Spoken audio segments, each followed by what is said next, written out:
Bonjour chers frères et sœurs, je vous salue, vous qui aimez l'histoire. Je reprends le commentaire du livre des morts des anciens Égyptiens.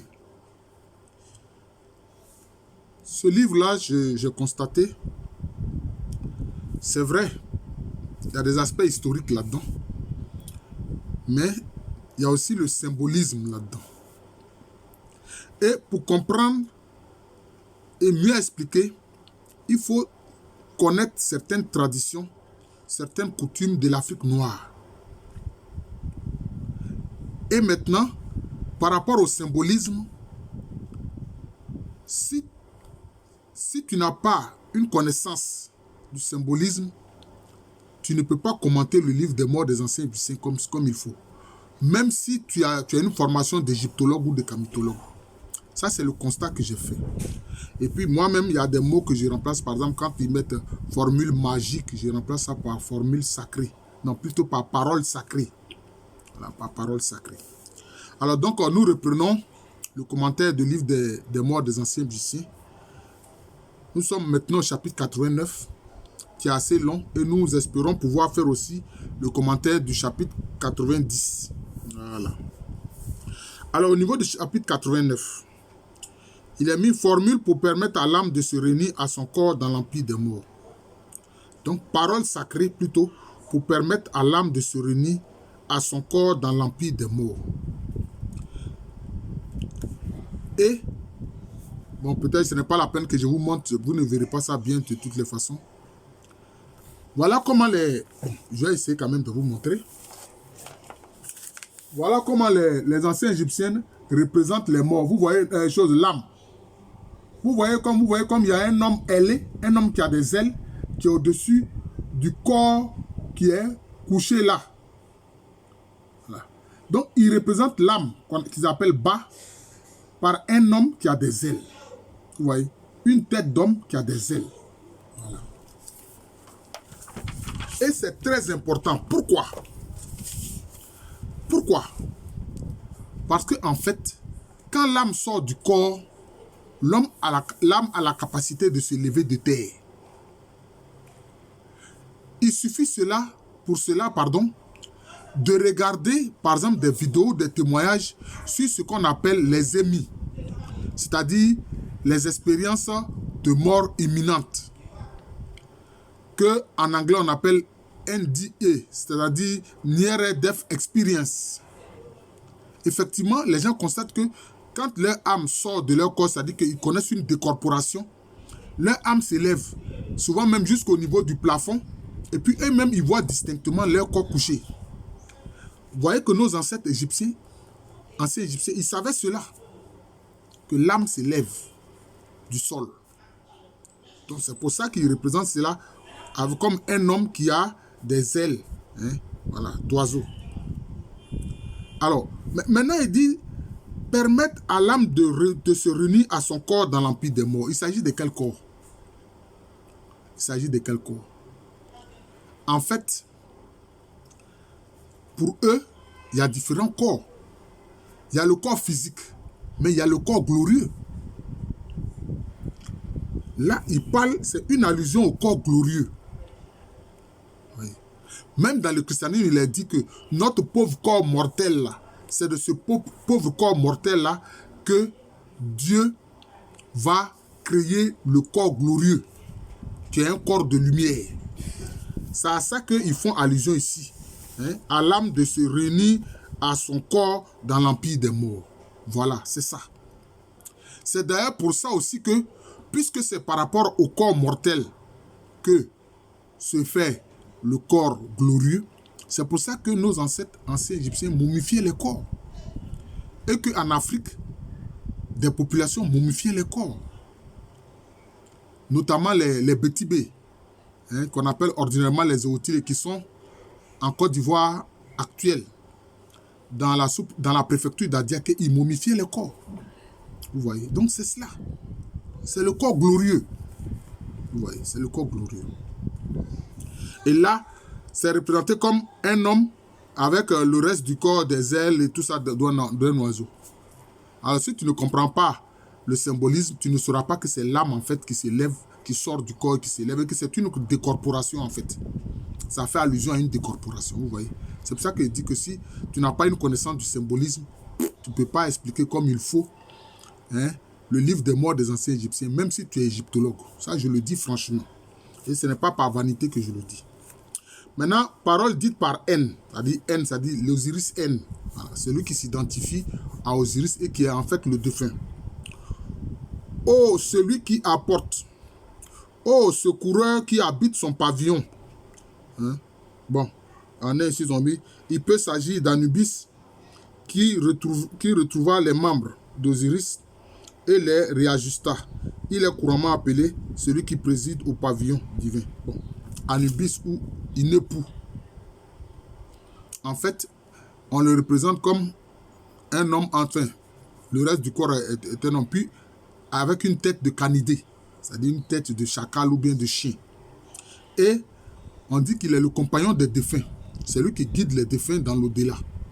Pourquoi ils font ça? Mais parce que l'animal qui a été le premier apprivoisé par l'être humain, c'est le chien, qui était alors un loup. Et comme le chien est très fidèle à son maître, c'est pour ça qu'on représente ce Néthéri-là. Hein, ce Néthéri, c'est-à-dire cet attribut divin qu'est Inepu ou Anubis par une tête de chien ou de chacal. Cela veut dire quoi? Cela ne veut pas dire que c'est un chien, c'est un dieu chacal comme bien les gens disent. Non. C'est le symbole de la fidélité. Parce que le chien est symbole de fidélité. C'est tout. C'est pour ça qu'il dit que si tu ne connais pas le symbolisme, tu ne peux pas expliquer le livre des morts des anciens Égyptiens. La tête de chacal ou de chien, de Inepu ou Anubis, ça veut dire simplement fidélité. C'est tout. Voilà, c'est tout. D'ailleurs, chez les Akans, il y a un matriclan qu'on appelle Adjuana, c'est-à-dire le matriclan qui a pour symbole le chien. Vous voyez? Parce que on dit qu'ils ont été les premiers à sortir du lieu de la création et que c'est eux qui, les premiers, ont apprivoisé le chien et domestiqué le feu. Donc, le premier animal qui a été apprivoisé par l'homme, c'est le loup qui est devenu un chien. C'est tout. Il faut connaître ça, il faut comprendre ça. Voilà. Grand Dieu, fais que mon âme vienne à moi en quelque lieu qu'elle soit. Si l'on tarde à me ramener mon âme en quelque lieu qu'elle soit, alors tu trouveras l'œil d'Oris dressé contre toi comme cela. Cela veut dire quoi? Il interpelle Inepu ou Anubis. Il dit que toi, tu es fidèle. Tu es fidèle, tu es le symbole de la fidélité divine. Donc, tu ne peux pas abandonner mon âme. Ramène mon âme à moi, en quelque lieu que mon âme soit. Pour ne pas que mon âme erre, parce que l'âme peut errer. Voilà. L'âme peut errer. L'âme peut errer. Comme il y a des âmes désincarnées. Une fois, j'en ai parlé dans une vidéo sur ma chaîne YouTube spirituelle. Bon, ça, c'est une autre chose. Quand j'ai parlé d'âmes désincarnées, certains se sont sentis... ils étaient mécontents. Mais ça, c'est leur problème. Voilà. Donc, c'est ça. Alors, qu'est-ce qu'il dit à Inepu? Il dit, mais si tu ne le fais pas pour moi, si tu ne ramènes pas mon âme à moi, afin que mon âme n'erre pas, tu trouveras l'œil d'Horus dressé contre toi. Tu trouveras l'œil d'Horus dressé contre toi. Or, Horus, c'est qui? Horus, lui, c'est le symbole du roi. C'est le fils d'Osiris. Et c'est lui qui a vaincu les forces du mal, c'est-à-dire Seth et ses coalisés. Vous voyez? Voilà. Que les veilleurs viennent, que ceux qui dormaient ne dorment plus. Dans Héliopolis, pays où des milliers sont susceptibles de se réunir. Que mon âme me soit livrée, afin que le bienheureux ait justifié que je suis, soit avec elle en quelque lieu que ce soit. Voilà, c'est ça. Donc, c'est un peu ça. Donc, il demande à ce que les veilleurs, qui sont les veilleurs? Ce sont des esprits bienheureux. Ce sont les esprits qui veillent sur les âmes. Voilà. À Héliopolis, ça veut dire quoi? C'est la cité, disons, de la lumière. Hein? Et que ainsi, son âme vienne à lui. Que son âme intègre son corps glorieux. Vous voyez? C'est cela. Et que lui aussi, il soit un bienheureux. Vous voyez? C'est ça. Les gardiens du ciel s'occuperont de toi pour mon âme. Et si l'on tarde à permettre à mon âme de revoir mon corps, tu trouveras l'œil d'Oris dressé contre toi comme c'est la vie. Donc ça, c'est un peu une hérédite. Disons que le défunt fait pression sur Inépu, sur Anubis, pour que Anubis fasse en sorte que son âme ne soit pas éloignée de lui et qu'il puisse ramener son âme à lui. Vous voyez, c'est ça. C'est ça. Parce que lui aussi, il se veut un bienheureux. Maintenant, ils ont écrit « Ô Dieu » avec X. Comme s'il y a plusieurs dieux. Non. Les anciens Égyptiens, il y avait une seule divinité, un seul principe divin. C'est Neker. Le reste, ce sont des attributs. Voilà, des Nétérou. Mais je lis « Ô Dieu qui tirait la barque du maître des millions d'années, qui ramenait le ciel à la droite. » Le maître des millions d'années, c'est qui? C'est Ré. Qui éloignait le ciel inférieur, qui fait que les âmes se rapprochent des momies, que vos mains tiennent vos cordages, que vos poings saisissent vos épieux et chassez l'ennemi pour que la barque jubile et que le grand Dieu aille en paix, mais faites que mon âme de haine, c'est-à-dire Osiris haine, monte auprès des dieux sous vos fesses. Donc, qu'est-ce que ça veut dire? Qu'est-ce qu'il dit? Il dit que il demande au Nétérou de prendre soin de la barque du maître des millions d'années, c'est-à-dire de la barque de Ré, et qui amenait le ciel à la droite. C'est-à-dire qu'ils amènent le ciel, ça symbolise le lieu des Nétérou. Pour que le ciel soit dans l'âme droite, où sont les âmes des défunts. Voilà, où sont les défunts? C'est cela. Pour que les défunts soient heureux. Et qu'ils ne soient pas dans le ciel inférieur. Le ciel inférieur, c'est quoi? C'est le lieu des ténèbres. Le ciel inférieur, c'est le lieu des ténèbres. Oui. Et ils disent que donc que les gens tiennent bien les cordages, etc., saisissent les pieux, etc. Ça, il s'agit de la barque de Ré. Pour que la barque de Ré soit bien menée. Parce que quand la barque de Ré circule, cette barque-là est attaquée par Seth et les forces du mal. C'est ça. Attaquée par les forces du mal. Et donc, et chasser l'ennemi pour que la barque jubile et que le grand Dieu aille en paix. Mais faites que cette âme de haine monte auprès de Dieu sous vos fesses. Voilà. Donc, pour que lui aussi, il soit dans la barque de Ré. Maintenant, quand on dit auprès de Dieu sous vos fesses, ça veut dire quoi? Ils n'ont qu'à expliquer sous vos fesses, là, ça veut dire quoi? Est-ce qu'il est sous les fesses? Non. Cela veut dire simplement sous leur trône. Parce que c'est sur les fesses, avec des fesses qu'on s'assoit sur un trône. C'est tout. Mais faites que cette âme de haine, c'est-à-dire l'Osiris haine que je suis, monte auprès des dieux sous vos fesses, c'est-à-dire sous votre autorité. Parce que c'est avec les fesses qu'on s'assoit sur un trône. Parce que il estime que les Nétérous sont chacun assis sur un trône. Oui. Et donc, pour être sous l'autorité de ces Nétérous-là. Voilà. Les fesses ici renvoient au fait que on s'assoit sur le trône, que les Nétérous sont assis chacun sur un trône, et que lui, étant sous leurs fesses, cela veut dire quoi? Qu'il est sous leur autorité. C'est tout. Sous vos fesses de l'horizon oriental du ciel, pour accompagner jusqu'au lieu où elle était hier en paix, en paix. Voilà. Pour que son âme soit en paix, pour que son être soit en paix. Voilà. C'est tout. C'est tout. Parce que si son âme est troublée, si sa personne est troublée, sa personne est dans le désarroi, c'est un malheur. Voilà, c'est ce qu'il faut comprendre. Qu'elle voie son corps, qu'elle repose sur sa momie. Ainsi, il ne périra pas, il ne sera pas anéanti. Jamais. C'est tout.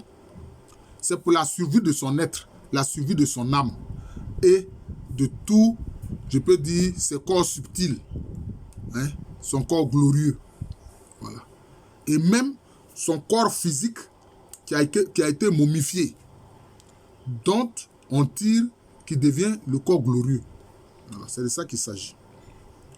Parole a dit sur une âme en or incrustée de pierreries placées au cou de l'homme. Voilà. Parole a dit sur une âme en or incrustée de pierreries placées au cou de l'homme. Ça aussi, ça veut dire quoi? Est-ce que c'est vrai? Âme en or, l'âme est précieuse. L'âme, c'est la chose fondamentale. C'est pour ça que dans le christianisme, on dit quoi? Le Christ Jésus a sauvé les âmes des hommes. L'âme, c'est la chose la plus importante en l'être humain. Ce n'est pas ce que tu possèdes matériellement. Ce que tu possèdes matériellement, là, tu vas abandonner ça ici sur terre.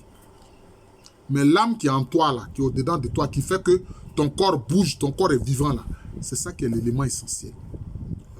Mais on parle ici de l'âme en or incrustée de pierres. Ça veut dire quoi? Ça veut dire que même le corps du défunt, là, quelquefois, on répandait quelques grains d'or sur le corps. Les anciens Égyptiens faisaient cela. Mais nos ancêtres racontent s'ils faisaient cela. Oui. Voilà. Incrustés de pierreries placées au cou. Donc, quelquefois aussi, on faisait des pendentifs qui étaient décorés avec de l'or, mais aussi avec des pierres précieuses. Avec des pierres précieuses. Voilà. L'or symbolisant la royauté. Voilà, c'est ça. Et les pierres précieuses aussi avec l'or, tout ça, ça symbolise la richesse. Pour que non seulement, on pense qu'il a peut-être été riche sur terre, mais aussi pour qu'il soit riche dans l'au-delà. Pour qu'il soit riche dans l'au-delà. Voilà. Pour qu'il soit riche dans l'au-delà. C'est pour ça que, justement, beaucoup de peuples africains enterraient les défunts avec l'or et des pierres précieuses.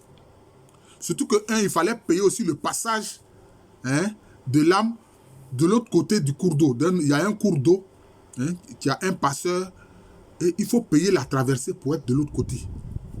Voilà. Et il faut avoir les moyens de payer. L'or était la monnaie. Les pierres précieuses aussi servaient de monnaie. Voilà. En Afrique traditionnelle, c'était ça.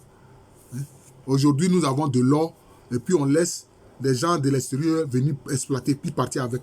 Aucun pays africain n'a de réserve d'or. Alors que l'or, là, ils viennent prendre ça ici. Bon. Je vais maintenant faire le chapitre 90. Je vais faire le chapitre 90. Je vais faire le commentaire du chapitre 90. Alors, c'est écrit: formule pour repousser un empêchement de parler dans la bouche, mis dans la bouche. C'est-à-dire parole sacrée pour empêcher que la personne puisse parler. Voilà, puisse parler. Parce que, vous remarquerez bien, quand quelqu'un meurt, la première chose qu'on constate, c'est qu'on n'entend plus sa voix. On n'entend plus sa voix. Parce que la personne est morte, elle ne peut plus parler. Mais, les anciens Égyptiens estiment que il faut faire des rites, il faut faire des prières, il faut dire des paroles sacrées pour que le défunt, dans l'au-delà, puisse continuer de parler. Puisse continuer de parler. C'est ça. Oui, c'est important. Parler. Parole dite par N. Voilà. Là, au moins, ils ont mis parole dite par N, ils n'ont pas dit formule. Là, au moins, ils ont été bien inspirés, dit parole dite par N. Voilà, parole dite par l'Osiris N. C'est ça, ce sont des paroles sacrées. Oh, celui qui tranche les têtes et coupe les coups, qui met un empêchement de parler dans la bouche des bienheureux et fait taire le pouvoir magique. Vous voyez? Le pouvoir de la parole sacrée. C'est de ça qu'il ne s'agit pas de pouvoir magique. Ils ont fait un commentaire, je ne regarderai même pas ça. Qui est dans leur corps? Tu ne me verras pas avec ces tiens yeux avec lesquels tu vois, avec des jambes. Tourne ton visage derrière toi et vois les mutilateurs de choux qui viennent à ta suite pour trancher la tête et couper, pour trancher ta tête et couper ton cou. Voilà, cela veut dire quoi? Il y a des forces spirituelles qui peuvent empêcher le défunt de parler. C'est à cause de ça il y a certains textes qui sont titrés « Ouverture de la bouche » pour que tu puisses parler, pour que le défunt puisse parler. Donc, qu'est-ce qu'il dit? Il dit, il prononce ces paroles-là pour ne pas que ceux qui tranchent les têtes et qui empêchent les défunts et qui peut empêcher ici dans l'espèce l'Osiris N de parler là. Lui-même, il lui dit, tourne ton visage derrière toi et vois les mutilateurs de choux qui viennent à ta suite pour trancher ta tête et couper ton cou. Donc, il dit à ceux-là qui sont susceptibles de l'empêcher de parler en le décapitant, que eux-mêmes là, ils sont menacés de décapitation. Ils n'ont qu'à regarder derrière eux. Voilà. Que les mutilateurs de choux là sont derrière eux. Voilà. Pour empêcher que eux, ils ne puissent trancher sa tête. Ils puissent le décapiter. Conformément à la requête de celui qui préserve son maître à cause de ce que tu as dit que tu ferais contre moi, de mettre un empêchement de parler dans ma bouche, de trancher ma tête et couper mon cou, et de faire taire le pouvoir magique qui est dans mon corps, comme ce que tu as l'habitude de faire pour les bienheureux à propos du pouvoir magique qui est dans leur corps. Bon, qu'est-ce que ça dit? Quand on parle du pouvoir magique qui est dans le corps, c'est quoi? Ce n'est pas un pouvoir magique, c'est le pouvoir de la parole. C'est tout. La puissance de la parole. Parce que en Afrique, les peuples, tout comme les anciens Égyptiens, leurs ancêtres, ils croyaient dans le pouvoir de la parole. Aujourd'hui, on dit comme ça de façon péremptoire, la parole libère. Mais c'est ça. C'est le pouvoir de la parole. Le défunt ne veut pas perdre ce pouvoir de la parole dans l'au-delà. Donc, il ne veut pas que il ne veut pas être décapité. Parce que quand on est décapité par ces forces hostiles à l'Osiris N, c'est-à-dire au défunt, alors le défunt ne peut plus parler. Il ne peut plus parler. Vous voyez? C'est cela. Est-ce que ceux qui ont créé la guillotine, c'est pas pour ça? Ceux qui tranchaient les têtes là, c'est pas pour ça? Voilà. Donc le pouvoir qui est dans le corps, c'est le pouvoir de la parole. Parce que la parole est comment? Elle est créatrice. On peut bénir avec la parole, on peut maudire avec la parole. C'est pour ça qu'on dit bénir, ça dit dire des bonnes paroles. Maudire, ça veut dire quoi? Dire des mauvaises paroles. C'est ça. C'est ça le pouvoir qui est dans le corps dont il parle ici. C'est le pouvoir de la parole.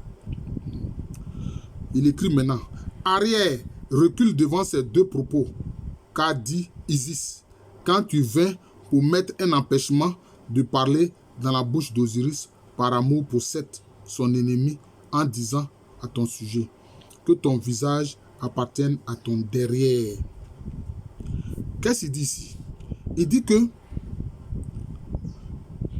Isis, l'épouse d'Osiris, est parvenue à empêcher ceux qui tranchent les têtes pour empêcher les défunts de parler, de le faire concernant Osiris. Quand Osiris est décédé, que Seth l'a tué et répandu son corps un peu partout. Voilà, c'est ça. Voilà, c'est ça. Et qu'est-ce qu'elle a dit? Que ton visage appartienne à ton derrière, ô face de lion. Cela veut dire quoi? Si ton visage n'est plus face à toi pour que les gens te voient et que ton visage est retourné à l'arrière, cela veut dire quoi? C'est comme si quelqu'un dont on a retourné la tête et que maintenant sa tête est derrière lui. Mais si ta tête est derrière toi, comment alors tu peux exprimer la puissance de ta parole? C'est problématique. Parce que alors, il n'y a pas une circulation normale de la parole telle qu'elle se fait à partir de la tête de la personne et avec le reste du corps. Oui, avec le reste du corps. Que ton visage appartienne à ton derrière, c'est ça. C'est-à-dire que ton visage est retourné. Ton visage est au niveau de ton dos. Ton visage n'est pas au niveau de ta face. Voilà. Donc tu es dans un état de dérèglement. C'est un état de dérèglement. Et si tu es dans un état de dérèglement, ta parole même est déréglée. Alors ta parole perd sa puissance d'action. Voilà. Sa puissance d'action, c'est-à-dire que sa puissance de parole sacrée. Eux ici, ils auraient dit parole magique, mais ça c'est leur problème. Voilà. C'est la parole sacrée. Voilà. Maintenant il dit, ô face de lion, et que la flamme de l'œil d'Horus sorte contre toi de l'intérieur de l'œil d'Atum endommagé, le maître de la nuit, et qu'il t'avale. Bon. Il dit ici que c'est son ennemi qui est capable de lui trancher la tête là, a une face de lion. Pourquoi? Que fait le lion? Le lion, c'est un carnassier. Le lion, c'est un carnassier. Il peut déchirer tout. Donc, ça veut dire que quelquefois, ces forces du mal, là, les forces de Seth et ses coalisés, quelquefois, ils peuvent prendre la forme d'un lion. C'est pour ça que vous avez vu que les commentaires des tests précédents, ils disent prendre la forme d'une hirondelle, prendre la forme d'un serpent, etc. Donc, les gens peuvent prendre la forme. Mais cela ne veut pas dire qu'ils sont cette chose-là. C'est-à-dire que c'est l'attribut de cette chose-là qu'ils prennent. La capacité que cette chose exprime. Le lion, il a la capacité, hein, c'est un carnassier, un carnivore très dangereux qui peut déchirer le corps. Hein, et puis ses pattes ont des griffes très puissantes. Vous voyez. Donc c'est cela, c'est ce que ça veut dire. Il y a certains groupes ésotériques qui n'ont pas compris. Ils pensent qu'il s'agit de faire... de prendre la forme du lion. Non, il ne s'agit pas de prendre la forme du lion, mais d'avoir sa capacité. Il ne s'agit pas de prendre la forme de, je ne sais pas moi, du serpent, mais c'est d'avoir la capacité. Voilà. Il ne s'agit pas de prendre la forme de l'eau, mais c'est d'avoir sa capacité. La capacité de l'eau, c'est de rafraîchir. Hein. Et puis l'eau est puissante.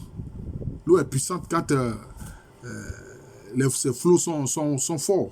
Voilà, donc c'est ça. Ils n'ont pas compris. C'est simplement la capacité que l'animal a. Chaque animal a une capacité naturelle. A une capacité naturelle. C'est tout. C'est tout. Voilà, c'est ça qu'il faut comprendre. Et il dit quoi? Et que la flamme de l'œil d'Horus sorte contre toi de l'intérieur de l'œil d'Atum endommagé, le maître de la nuit. Bon, cela veut dire quoi? Il lie l'œil d'Horus à l'œil d'Atum. Bon, l'œil d'Horus, parce que l'œil Horus a un œil qui a été endommagé, mais l'œil d'Horus, c'est quoi? Hein? C'est l'œil de la providence. C'est l'œil de la providence, simplement. C'est l'œil de la providence. Mais, il montre ici que Horus, lui, c'est un homme. Disons, c'est un homme divinisé. Il est le fils d'Osiris, qui est l'homme juste, l'homme parfait. Osir ou Osiris, l'homme juste, l'homme parfait. Mais Atum, lui, il exprime la puissance. Donc, l'œil d'Horus, hein, procède de l'œil d'Atum. L'œil d'Horus procède de l'œil d'Atum. C'est ce que ça veut dire. Atum qui est le maître de la nuit. Et qu'il t'avale. Il dit que Atum avale son ennemi. Mais cela veut dire quoi? L'œil de la providence que Horus a là, ça vient de l'œil d'Atum, qui est le maître de la nuit. Cela veut dire quoi? Parce que Atum, il exprime la puissance. Mais tous ces Netorus là ont surgi de quoi? Ont surgi du Nun, les eaux primordiales. Mais pourquoi il est le maître de la nuit? Parce que, écoutez bien, écoutez-moi bien. Si vous voulez fermer les yeux, c'est comme si vous êtes dans la nuit. Vous êtes dans l'obscurité. Mais alors, quand vous fermez les yeux, comme je le fais en ce moment, et tout est noir, mais alors vous voyez que c'est illimité. Alors c'est comme si l'espace là, quand vous fermez les yeux, c'est comme si l'espace devant vous est infini. L'espace là est illimité. C'est pour ça que souvent, machinalement, les gens ne font pas attention, qu'ils ferment les yeux pour prier, ils ferment les yeux pour prier. Ça vient de là. Parce que alors tu es dans un univers infini. Tu es dans un univers illimité, qui est l'univers de la divinité. Parce que l'infini, c'est un attribut important de la divinité. Mais quand il y a la lumière fait quoi? La lumière limite les espaces. La lumière, là, elle limite les espaces. Alors que la nuit, tout est illimité, tu ne vois pas la limite. Vous comprenez? C'est pour ça que j'ai dit au début de cette vidéo que si tu ne connais pas le symbolisme qui est spirituel, tu ne peux pas commenter correctement le livre des morts des anciens Égyptiens. Tu ne peux pas. Et je suis en train de le faire. Que vraiment la providence permette que je puisse faire tout le commentaire. Je suis maintenant, comme je l'ai dit, au chapitre 90. Voilà. Alors ils auront un vrai commentaire. S'ils veulent. Si quelqu'un veut, bon, il peut rédiger ça. Il peut regarder mes choses. Si même il fait un plagiat, je m'en moque. Voilà, je m'en moque. Quelquefois, je vois sur Facebook des gens qui reprennent des passages de ma thèse d'État et tout ça. Ils affichent ça comme si c'est pour eux. Mais moi, ça ne me gêne pas. Pourvu que la connaissance soit diffusée. C'est ce que le professeur Alou Kwame René veut. Il ne veut pas s'attribuer de gloire. Moi, je m'en fous de ça. Voilà.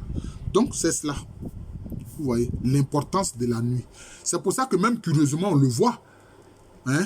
Dans le livre de la Genèse, on dit quoi? Il eut un soir, il eut un matin. Parce que la nuit précède.